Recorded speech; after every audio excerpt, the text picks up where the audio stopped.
Good afternoon, ladies and gentlemen. It is my pleasure to have Dr. Hélène de Beda from University of Bordeaux in France as an invited guest speaker. She received her PhD in Materials Engineering from University of Bordeaux in 1996, and her thesis work was on the selectivity and reliability of thick film methane gas sensors.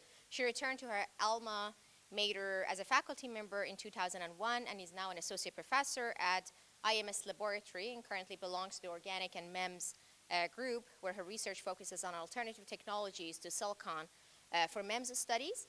And she also serves as a team leader for the IMS technological platform, TAMIS, at University of Bordeaux, Technologies Alternatives au Microsystem Solution. Hopefully that was good enough of a pronunciation. And I would like to welcome everybody. Thank you very much for being here for her talk. And she's going to be talking about some of the research that she does at the Integration Materials System Laboratory at University of Bordeaux. Thank you so much. Thank you. So, thank you. So you will have to hear me, and my accent is not so good. I have a French accent, and sometimes I have difficulties to find the words, but I hope you will be able to follow my presentation. So first, I come from Bordeaux. Maybe you have heard of Bordeaux. You have been there. The wine is famous.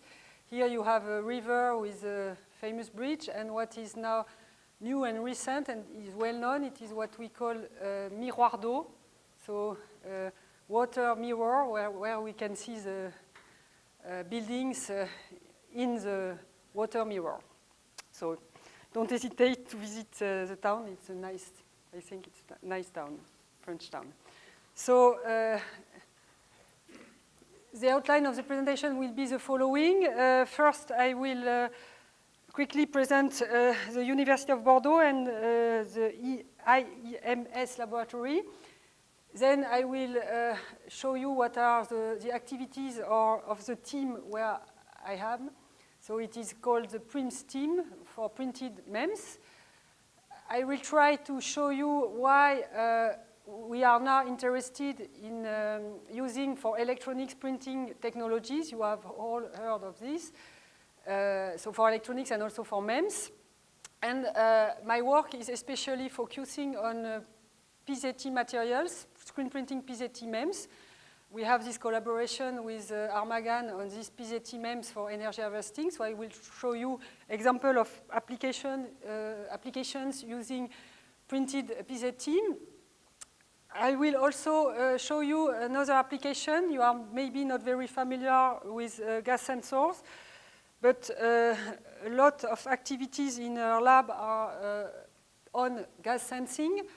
And we will see what can be the improvement to obtain sensors working at room temperature. This is nowadays interesting because we try to have autonomous sensors. Energy harvesting is also the idea to have autonomous components. And I will finish with a new work. In our lab, we are starting to work on organic MEMS, which are better, for example, for biocompatibility. So first, let's start on Bordeaux and its university. So where is located Bordeaux? You see it is in the southwest of France here, near the Atlantic coast. So Bordeaux, the downtown and the surrounding, we have more than 700,000 inhabitants, and Bordeaux is well known for its wine.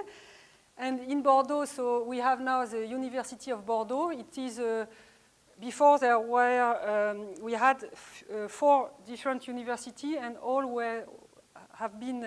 the universities. So number 1, they were called University de Bordeaux 1, 2, 3, 4, and all were gathered to make a bigger university, which is now called University of Bordeaux. It's to be to have a better rank in the world. We try to. And so in France, this university has the 3rd rank in France. We have more than 50,000 students, and the employees so administrative staff and also researcher, teacher. We have more than 5,000 employees. And inside this university, there are 3 departments.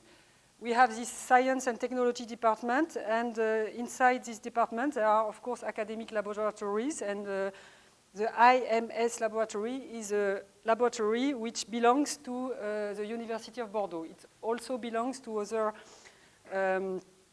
research partners like CNRS, which is a French agency of research, for example. So here you can see a photo of the laboratory. It's a modern building. So we have more than 400 people working in the field of engineering. So we can have material science, electrical and engineering, biology and humanities. So you see the size of our facilities. And here you can see how our laboratory is organized. So we have 4 departments. The one is systems and interaction, systems, hardware integration, and from materials to devices. So, and I am working in this department where you have 2 teams, and in the organic electronics and MEMS team, there is PRIMS. The leader is Isabelle Dufour. And so we are working on printed micromechanical systems. So we are 4 permanent positions, and we have 6 PhD. So what are the activities of our team?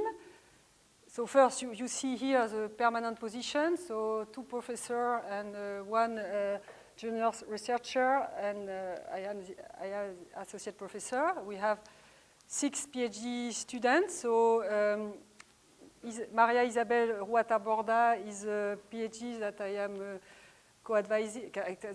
I am advising, and she is here for 3 weeks. And so in our team, what are we are trying to start from the materials. The materials can be synthesized, for example, by colleagues from other chemical labs, and we try to achieve devices in the MEMS fields. And instead of using silicon technologies, we try to use alternative technologies to make homemade MEMS. And the easiest way to, we will see, we have chosen to work with printing technology, but we can also use silicon MEMS, which are processed in other labs. Okay, so here you see the aim, the way we work in the team. We start from the material. We have the patterning. The aim is to achieve MEMS and components.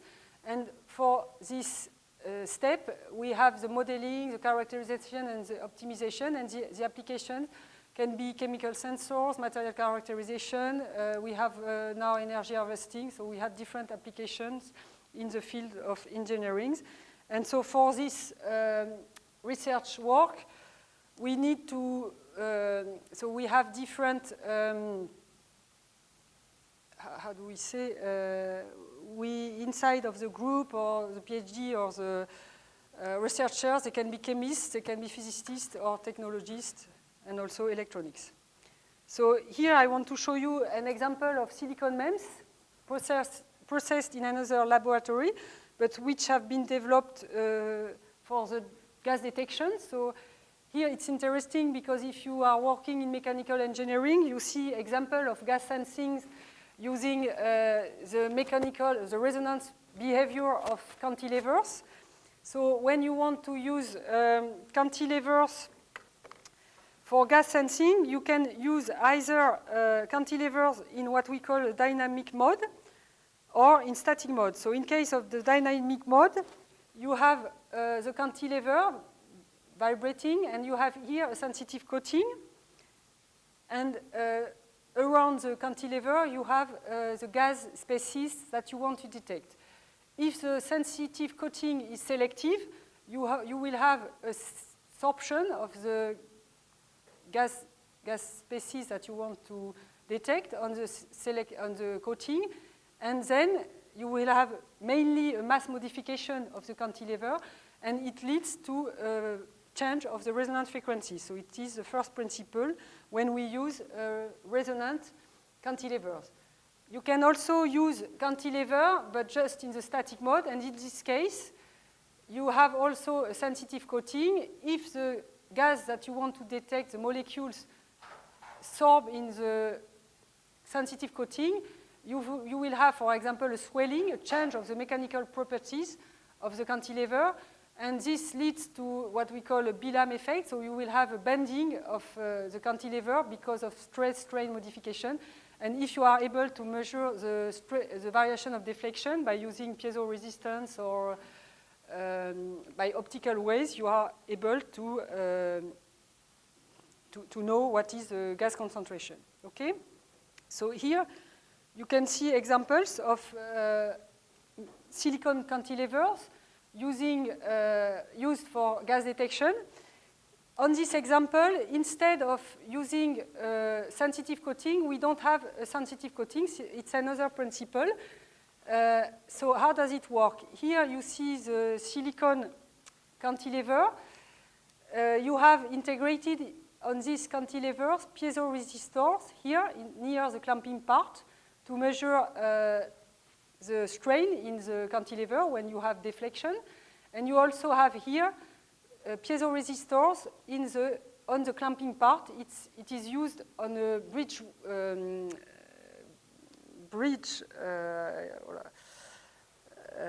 le pont de Weston. I have, sorry, le pont. Wait, Weston Bridge. I have, and it can be used to measure deflection of the cantilever. So with this silicon cantilever, by using this piezoresistor and by using here an electromagnetic force, we have here a magnet, so a magnetic field, and we also have here an electrical path here for the currents, and we are able to actuate the cantilevers to have a resonant frequency. And by following the resonant frequency, we are able to see changes in the gas concentration. Here, for example, we have hydrogen. Why do we have a change in resonant frequency? Because when we change the concentration of the hydrogen, the density and the viscosity of the surrounding gas changes, and that's why the resonance behavior of the cantilever changes. So if you have the fluid surrounding the cantilever is different, then the resonant frequency will change. So it is a way to measure gas concentration. And this kind of cantilevers can be interesting for reliability purpose, because sometimes you can have problems with sensitive coating when they are polymers layers. You can have aging. Without using coating on this kind of gas sensing, it can be more reliable. So now, as I told you, in the team, we, instead of using silicon technology, because the previous example, the silicon cantilevers were made in another lab, we try to fabricate our own MEMS. And for this, we have clean room facilities with the clean room has a class of 10,000. It is called TAMIS for technology alternative au microsystem. And in this clean room, we have a screen printer here. We can also, we have developed a process by associating screen printing and sacrificial layer process to make MEMS, to make movable structure. We have also used spray coating, which can be associating with a stencil. So here you have the spray coating, and if you use a stencil or shadow mask, you can have also, we can obtain mask and MEMS, and if we again use sacrificial layer, we are able to have freestanding structure. And we also combine spin coating, for example, with what we call xerography. I will show you example of MEMS made with this low-cost technology. What we call xerography, it's a cutting plotter, so the principle is easy. It's like printing, but instead of having inkjet, you have here a cutting something which will cut your structure. So for example, plastic foils, we are able to cut plastic foils with this cutting plotter. Okay? So why do we use printing technology or alternative technologies to silicium? The advantages are, of course, the low cost, collective fabrication. We can choose different kind of substrate and starting materials. And depending on the materials we use, organic or inorganic, we can have biocompatibility or work in harsh environments. So here you can see examples of structures that we have developed. Most of them here are cantilevers because they are structures that we can easily, we can make, the modeling is easy to do with such structure, analytical modeling. So you can see here you have inorganic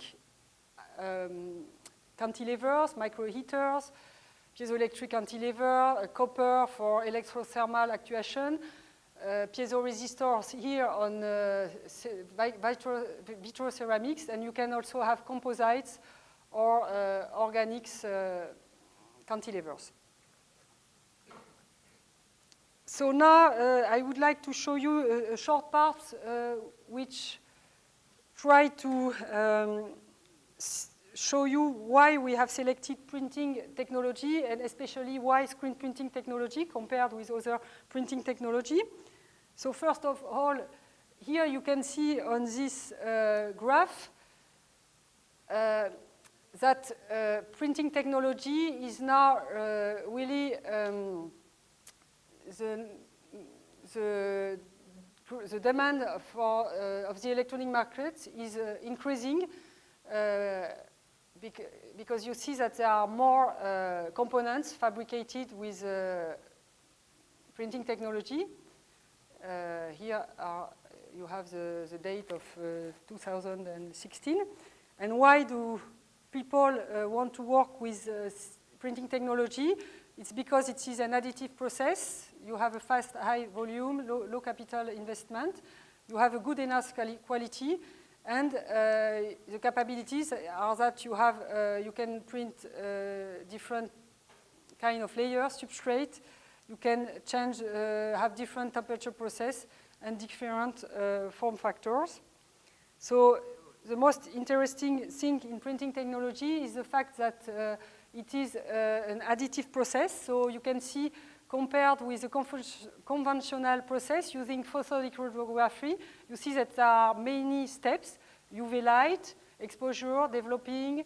Whereas when you use printing technology, you only have the printing step and then the baking or the curing of the deposition layer. So this is the most interesting advantage of the printing technology. Also, what is very interesting is high-speed printing. So for fabrication purpose, where it is really interesting to reduce, to have technology which are not time-consuming. So here you can see the print speed when you use a classical screen printing technology. You can, if you then use roll-to-roll technology, you can also use roll-to-roll screen printing, then you see clearly that you can increase the print speed with rotary screen, flexography, or gravure. So it is really an interesting advantage of the printing technology. So now among the different printing technology, screen printing technology is the most simple, flexible, and cheap technology. So it is the one that we mainly use in our laboratory. So the principle is the following. First, we use a mask. So the mask is a frame, metallic frame, where you can see that we have stainless wires which with a meshing depending on the definition that we want to obtain. And this mask is made by the photolithography process. And here you will have the shapes that you want to print. So for the printing, you use a squeege. You have the paste. You have the screen on which you have this emulsion, so this plastic foil. And with a squeege, you will shear the paste. The paste can passes through the screen, and it will be printed on the substrate with the same shape as the shape of the screen. So this is a principle. It is you use a mask, and you have to print the paste. You can also, so compare, screen printing is one printing technology. It is a technology with contact. You can also use technology without contact. So for example, you can use micropen technology. So here you have, you create the printing pattern on a software. You have, the printing will be via a capillary action. So you put the ink in a syringe, okay? You have a compression, and then you will have the writing process. So this is rather easy. Similar to this process is the inkjet technology that you know. So here, in this case, the printing will be, you print drops by using, for example, the piezoelectric effect to eject, so that the ink can pass and be printed on the substrate. And here I just show you this example, which is now used, for example, to print electronic components on papers. This flexography printing at the beginning was used to fabricate paper for graphics, and now it starts to be used for electronics purpose. So this is a roll-to-roll technology.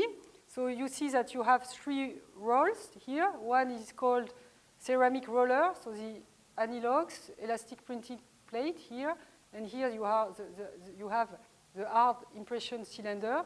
So here you have the substrate. It can be paper, it can be plastic foil.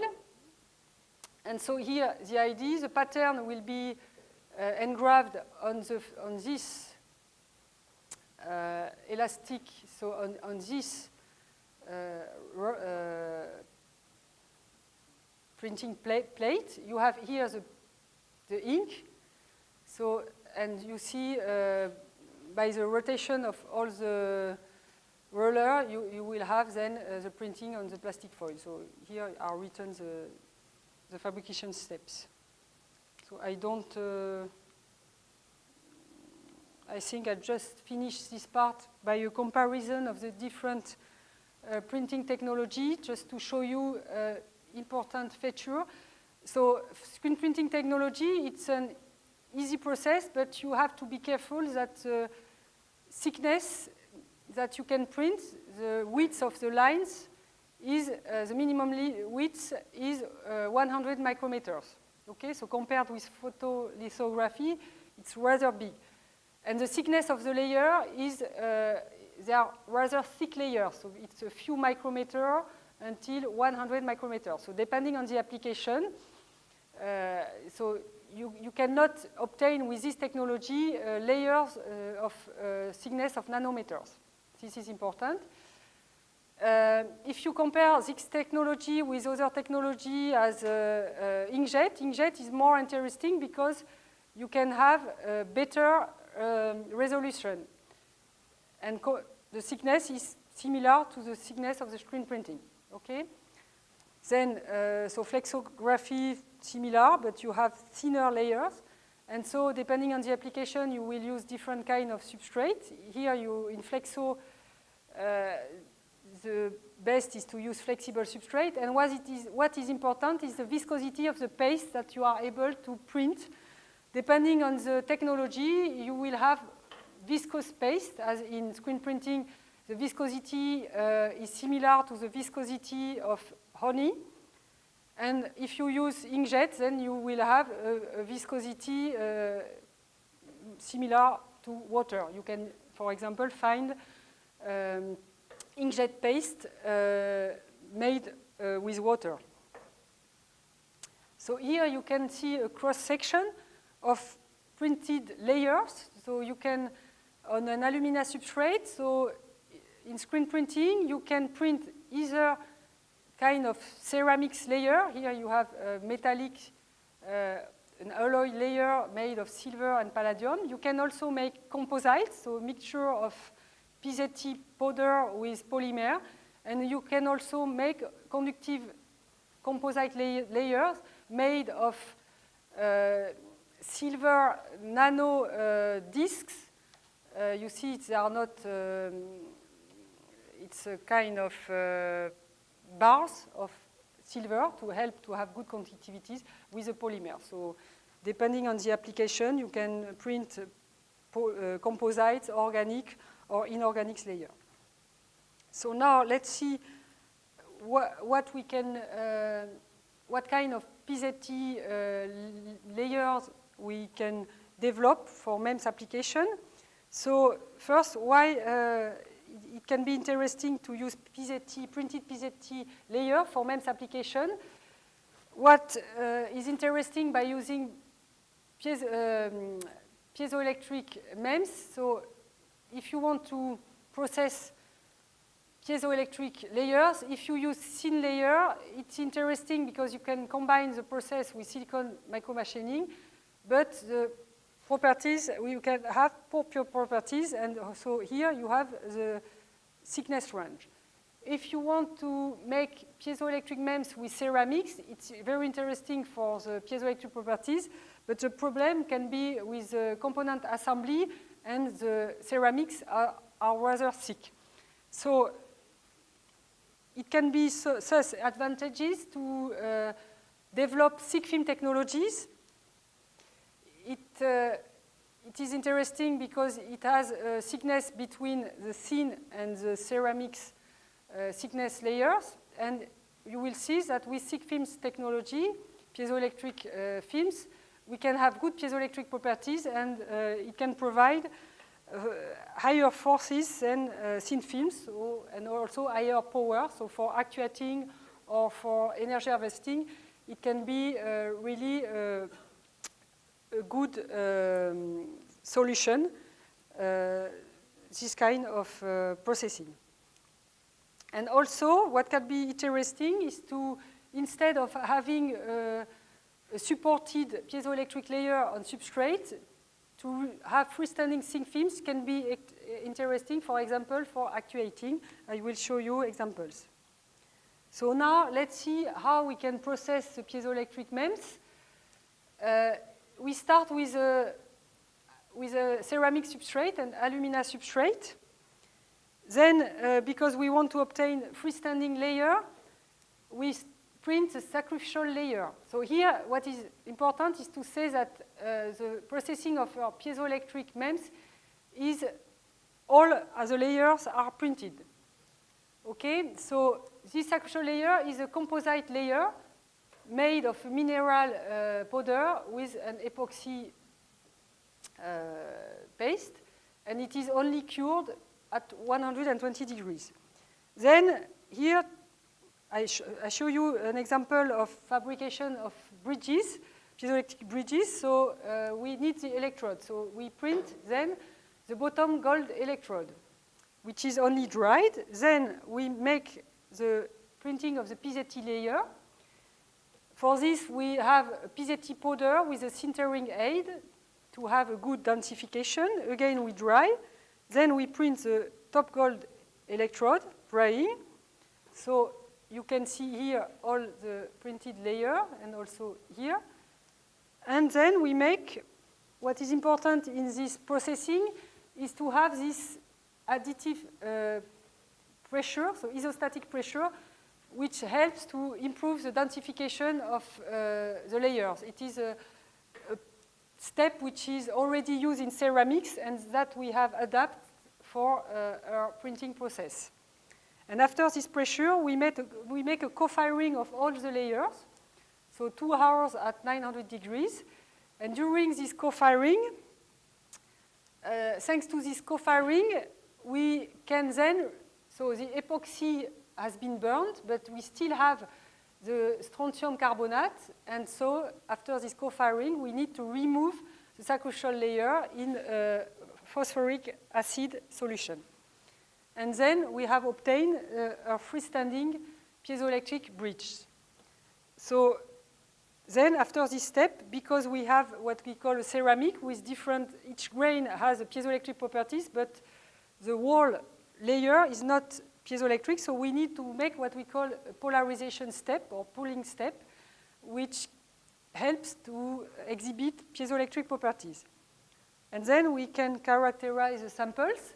So here, in this table, we have compared the properties of classical piezoelectric layer, which are clamped, bound on the alumina substrate. So these layers have been done without using the saccocciol layer. Okay, and here we have used the saccocciol layer, which have been removed at the end of the process. And here you can see clearly the advantage of using the saccocciol layer process. When we make admittance analysis, we can find in plane or out of plane vibration mode. So out of plane, it's simple. It is a thickness vibration mode. Okay. So when you have the thickness vibration mode, with the resonance behavior is similar with the substrate, with the clamped layer or with the freestanding layer. You see, in both cases, freestanding or clamped sample, we can see clearly the thickness vibration mode. But if now we are looking for the in-plane vibration mode, it is a vibration mode parallel to the alumina substrate, parallel to the P, then you see that the freestanding sample, we have this vibration mode because the layer is able to move there. But in case of the clamped layers, the alumina substrate doesn't help. So the piezoelectric layer has difficulties to move because of the clamped, because it is clamped to the substrate. So that's why we don't see vibration for the in-plane vibration mode in case of the clamped samples. So this shows that if we want to have actuation, so in-plane actuation, we have to use freestanding layers to have resonance behavior. And so by using this process, we have been able to fabricate cantilevers. So instead of having, as before, we had this bridge, here we have a cantilever structure with gold electrodes between, and the PZT layer between two gold electrodes, okay? And this can be used for gas detection and viscosity measurements. I will show you examples. And we have also developed totally released piezoelectric layer. So in this case, we print the saccocciol layer. It covers all the substrate. And then when we remove this saccocciol layer, we can have a small disc, for example. And this disc can be then used for actuation if we glue this disc on a substrate, or also for structural health monitoring, so for damage detection. So here, what is important is to see if we are able to have similar properties for printed piezoelectric layers compared with ceramics. Because what is difficult in printing technology is to have good properties, especially we can have a high porosity with printing technology because we have, in the paste, we have the PZT powder, but we have also organic binder. And after the firing, the organic binder is removed. And then we can have residual porosity because of this removal of the organic binder. So that's why it is a difficulty in this process. So here you can clearly see that we have a higher porosity for our piezoelectric layers. Here you have the gold layer, piezoelectric layer, and on the freestanding layer. And this is compared with a pellet. So a pellet is simple. It's a piezoelectric PZT powder which has been made by the ceramic process. So we take the powder and we make a pellet, pressure, and high firing process. And here you can see that we have higher porosity, and thus the density is lower. compared with the pellets that we have fabricated with the same powder, and even compared with the commercial piezoelectric material.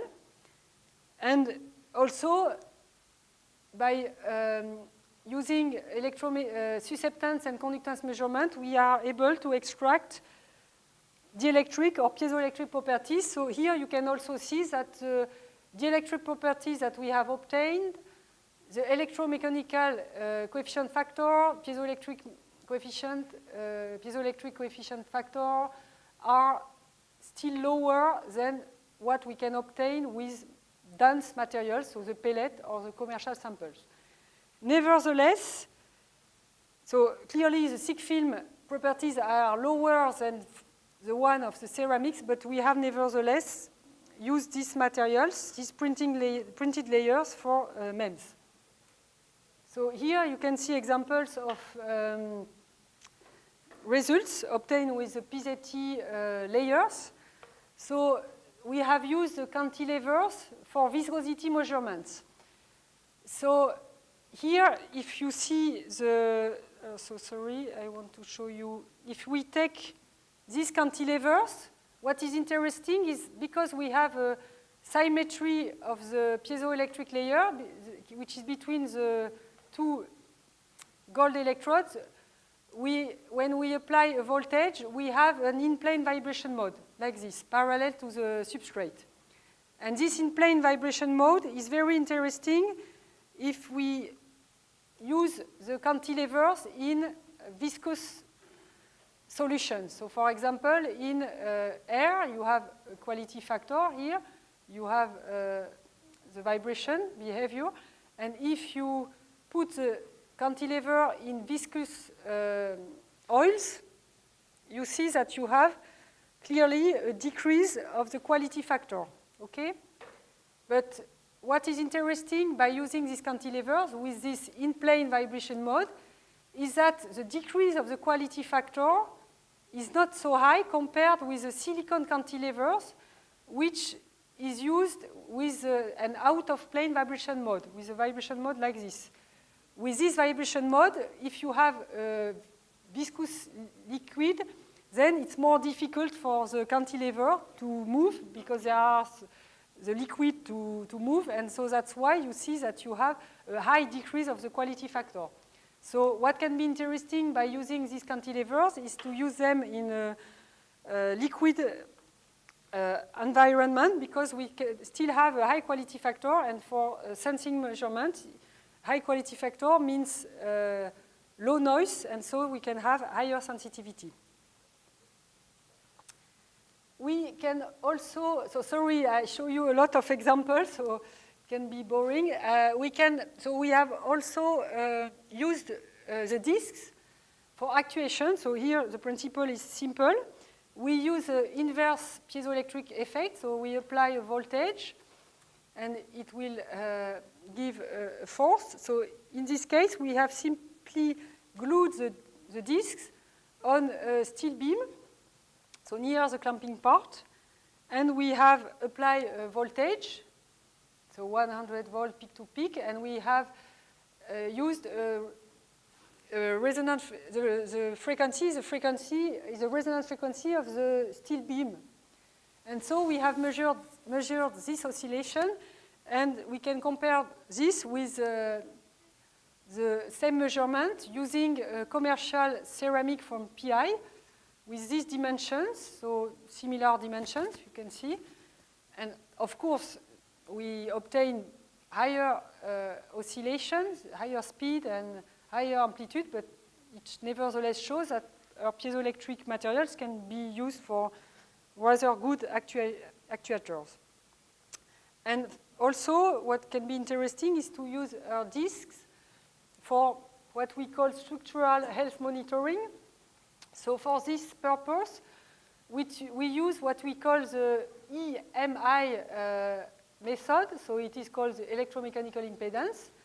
So if you have some damage, you will have a change of the electromechanical coupling of the ceramics bonded or embedded in structure.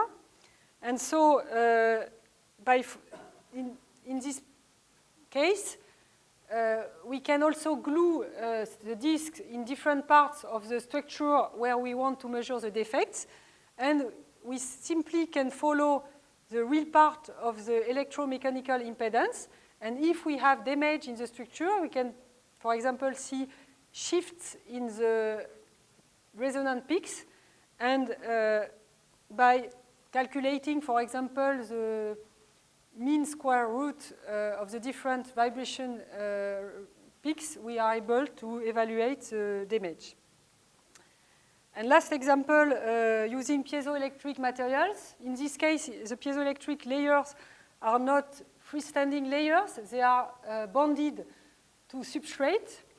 So this work is a work made in collaboration with the University of Waterloo. So here, what is interesting is that we use as substrate stainless steel substrate. So this is interesting because it has a low Young's modulus compared with alumina substrate or silicon substrate. You see in the literature, people can print piezoelectric layer on alumina substrate. This is too rigid, so it's not good. Silicon cantilevers, it has a higher Young's modulus than stainless steel. So here we have selected stainless steel because it has a good flexibility. And so a shape, modelization has been made to have the best shaping of the stainless steel. This has been micro-machined by laser. And so here you can see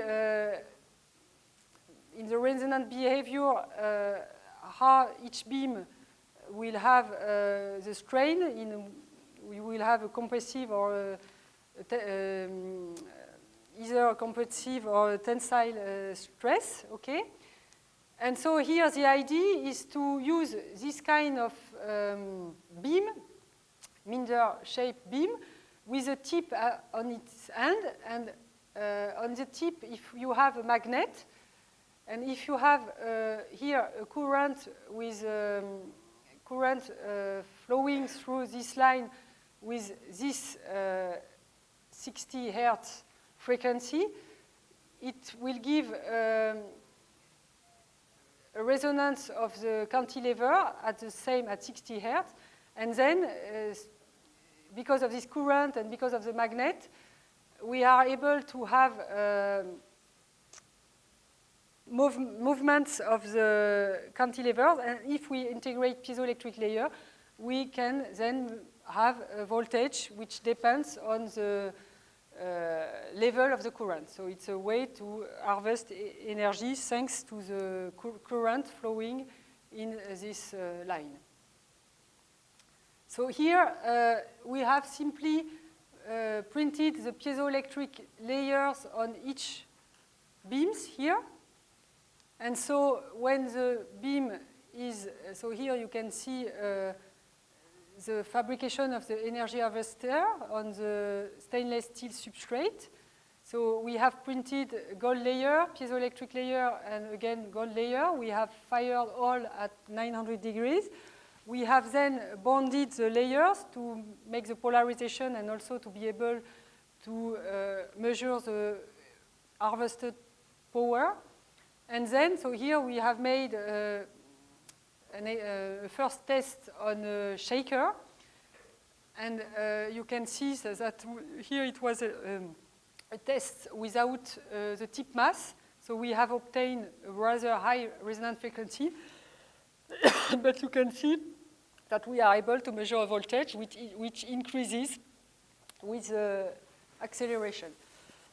So of course, it is not the final application. The idea of the final application is to glue here, to put a magnet, and then instead of using a shaker, we will use this current line to have this vibration of the beam and then to obtain a voltage and then energy harvested.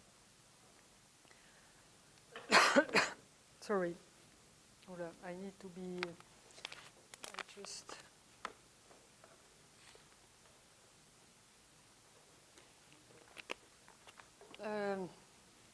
I think I will be...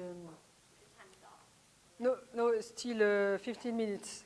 So maybe I will go quick. I will try to be... I don't know... I can show you 2 examples of gas sensing, but I will not show you all. And I will finish by the last part on organic MEMS. Okay, so now just a few examples of gas sensing. Here you are aware that there are a lot of requirements for gas sensing. Here you can see a listing. So low cost is an important gas sensing requirement. And for this purpose, it can be interesting to print gas sensors. What can be also what is interesting in gas sensing, it is what we call the 3S: sensitivity, selectivity, and stability. 3S. And so when we develop sensors, first we try to have high sensitivity, and for this purpose, it can be interesting to use nanomaterials, because in sensing, you need, if you have nanomaterials, you have high specific area, and thus you will have more reactivity towards gas. Okay, and also what is a critical point when you try to develop gas sensing is the selectivity, because a lot of sensors are able to detect different kind of gases. It depends on the sensitive coating that you will choose, but it's difficult to have a sensor which will have a response under one gas and no response under the other gas. And for this purpose, it can be what is often used are multi-sensors devices, or you have heard of electronic nose or things like that.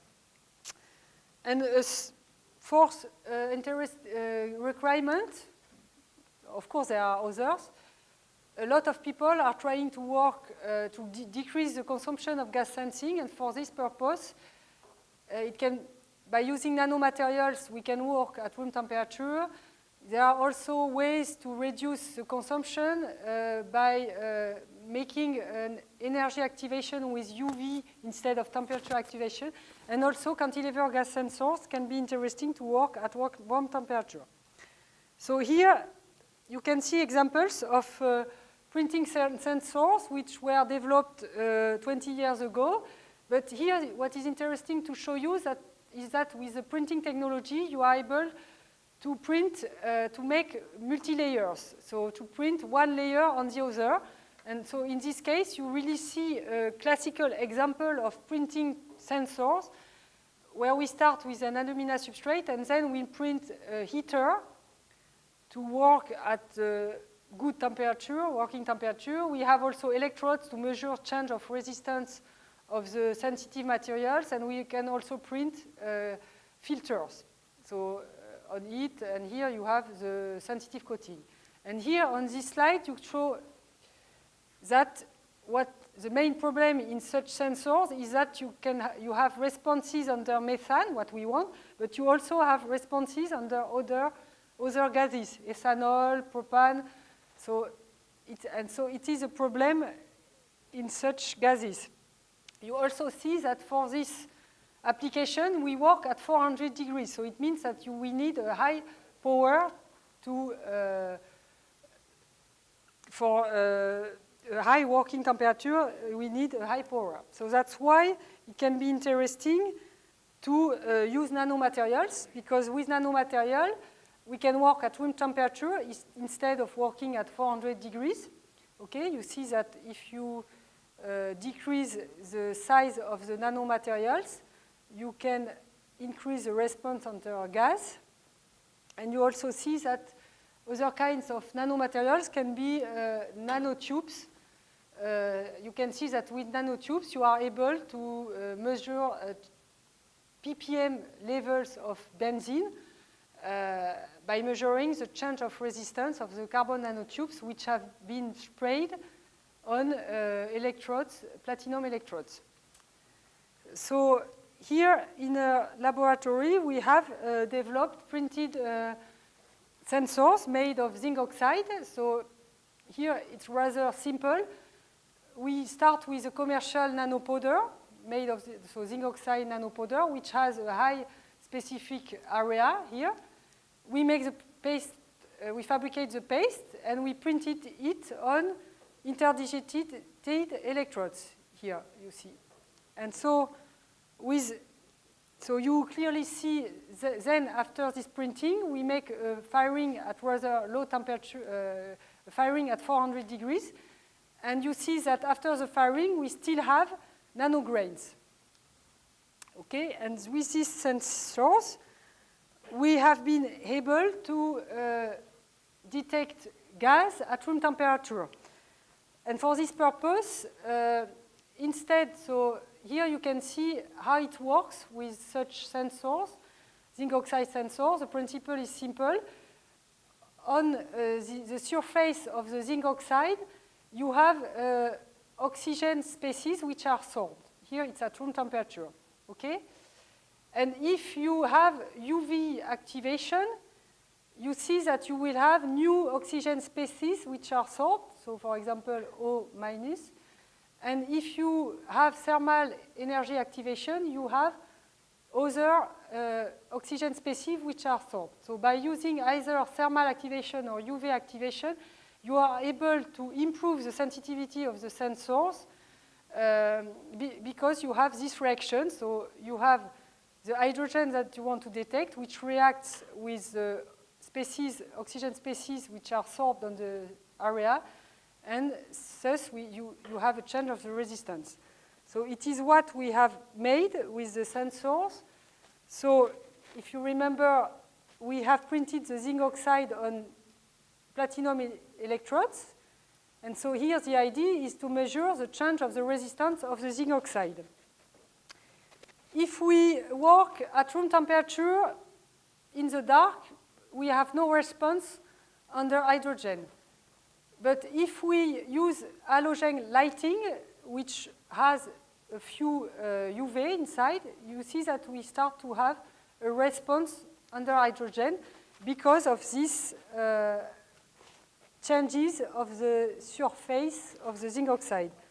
And finally, if you combine halogen lighting with temperature heating, you can again improve the response under hydrogen. So here, this example is to show you way to improve the sensitivity by using nanomaterials, but also by using energy activation with UV or halogen lighting, and we stay at room temperature. So here you can see comparison of the sensitivity of the printed sensor at room temperature without light, no sensitivity. By using halogen light, we improve it. UV light, it's similar to halogen light, so it means that halogen light provide enough UV. And at 150 degrees, then we improve the sensitivity, okay? So here maybe I don't show this example. I just want to show you an example now of detection using cantilevers, piezoelectric cantilevers. So by using piezoelectric cantilevers, the idea here is I have shown you the detection principle. We have the piezoelectric cantilever with PZT and with two electrodes between, and on the top of the cantilever, we put a sensitive coating, okay? So thanks to the piezoelectric effect, we actuate the cantilever with a vibration mode like this, and we also measure the resistance, the resonance change of the frequency. And here you can see the principle of the detection. We have used a polymer coating, which is called PEUT, which has a high partition coefficient under toluene. It means that it has a kind of selectivity towards toluene. Here you can see the expression of the resonant frequency, the in-plane vibration mode of the cantilever, which depends on the stiffness of the coating of the cantilever and on the coating, and it depends also on the mass of the cantilever and on the mass of the sensitive coating, okay? And here clearly you see that if we have toluene, the mass of the sensitive coating will change according to this expression. So it is proportional to the gas concentration. And thus, if we have toluene, the gas concentration increases, and thus you will have a decrease of the resonance frequency, and we are able to achieve this kind of sensitivity toward toluene with this limit of detection, and we have obtained similar, even better sensitivities than with silicon cantilever, using the same sensitive coating, but with an out-of-plane vibration mode. So a vibration mode like this, okay? Which is less sensitivity. The sensitivity is lower because the resonance frequency is lower. It is, okay? And now, what can be interesting with these sensors is to use a double transduction mechanism. So first, here it was a simple transduction mechanism. So we just follow the change of the resonance frequency. But now, if you replace the top gold electrode by interdigitated electrodes, we can use two transduction mechanisms. First, we follow again the resonance change of the frequency thanks to these two electrodes. We still make a vibration of the cantilevers, but also what can be interesting is to measure the change of the resistance of the coating. So the coating, it can be oxides. Here we have used carbon nanotubes, okay? So this kind of sensors can be interesting to discriminate oxidizing gases with reducing gases, as you can see. So here you see just the deposition of the carbon nanotubes materials on the interdigitated electrodes. You see that carbon nanotubes are very interesting because they have a high specific area, higher than zinc oxide nanomaterials. And here, what is interesting by using this double transduction mechanism is that you can, by following just the change of resistance, you can see if you have oxidizing gas, like NO2, you will have a negative change. And if you have reducing gases, like CO or benzene, you will have a positive change of resistance. So it is a way to discriminate oxidizing gas toward reducing gases. And what also is interesting is that if you also follow the resonance frequency changes, so it means the mass changes, you can obtain a lower limit of detection by using the cantilevers, because the cantilevers are known to be more sensitive. They are gravimetric sensors. They are more sensitive than resistive sensors. So I will finish by examples of organic MEMS. Here I will not show you all examples. So first, why do we start to work with organic electronics? Here you can obviously see the advantages of organic MEMS. The materials are flexible, stretchable, lightweight compared with silicon. They are low cost. We work at low temperature, so the process is a low-cost process. If you use lower temperature, you have non-toxicity abundant, okay? So here you can see examples of cantilevers made with papers, with carbon piezoresistive resistors. You can also here see examples of biodegradable heaters, I think, okay? And so in a lab, maybe I show you what we can show. I show you one processing. Yes, so for example, we have developed organic MEMS by using xerography processing. So here you can see the advantages of using this kind of alternative processing. So these coating plotters helps us to make flexible masks, to make afterwards spray coating, for example. We can make monolayer MEMS and multi-layer MEMS. So how do we fabricate the MEMS with this technology? For example, here we are able to make piezoelectric microcantilevers, resonators. How do we do this? We start with a plastic substrate on which we make the first deposition of aluminum layer by sputtering or evaporation. Then we make the spin coating of the piezoelectric organic layer, PVDF, TRFE, okay? And then here we use a shadow mask, PET shadow mask, which has been made by the cutting plater, okay? So we put this mask on the top of the substrate, and we again make the deposition of the second layer, but we will have the same pattern as the pattern of the mask, okay? And then, again with the cutting plater, we cut the shape of the cantilevers, okay? And then if we have a sacochal layer, we remove the cantilevers from the substrate, and we then glue the cantilevers on glass to make the testing. So here you can see that we have a resonance behavior of these cantilevers which are used in liquids to detect molecules. Okay, and we have also developed electrodestructive MEMS by using the same processing. And in this case, we use organic electrodes, screen-printed electrodes. We use PDMS with graphene oxide, spin coating again, and again PEDOT PSS electrode. And with these cutting platters, we are able to make cantilevers. And with electrodestructive effect, we are able to have, the idea is to have capacitance change, and this then, for energy harvesting purpose,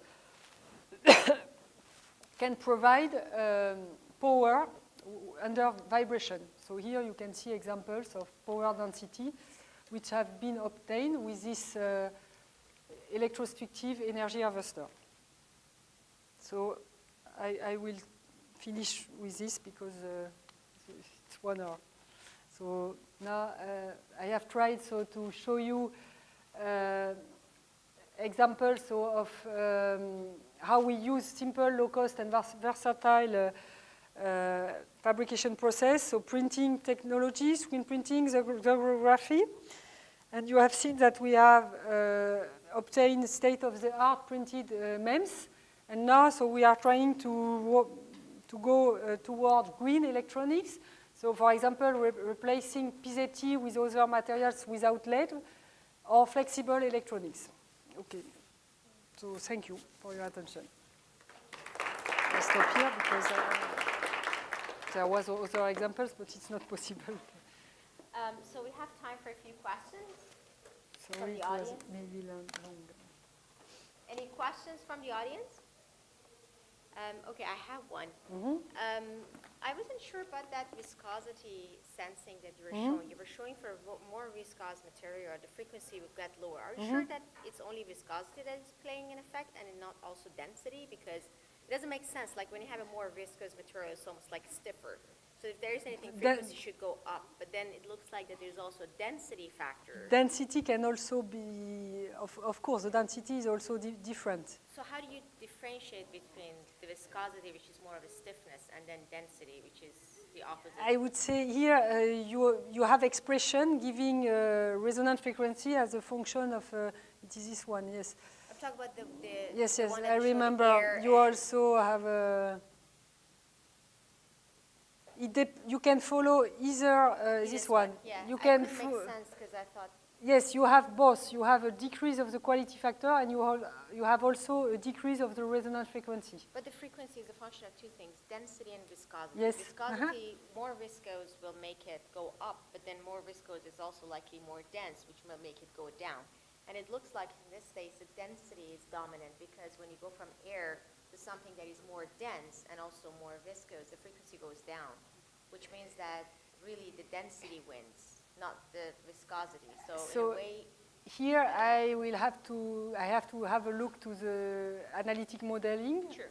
But I think we made this, but it was not, I'm not in the Sure. analytic modeling. But you are right, both are playing a role. And I think, but I think the material we use, the density is not so, I have to have a look of the density of the Okay. Yeah. material we used. Yeah, for sure. Because, You cannot possibly be less than air. So it's obvious that you go from air to something more viscous. Anyways, well, thank you very much for an interesting talk. If there are no more questions from the audiences, we can just call the day out. All right, thank you so much. Thank you for coming.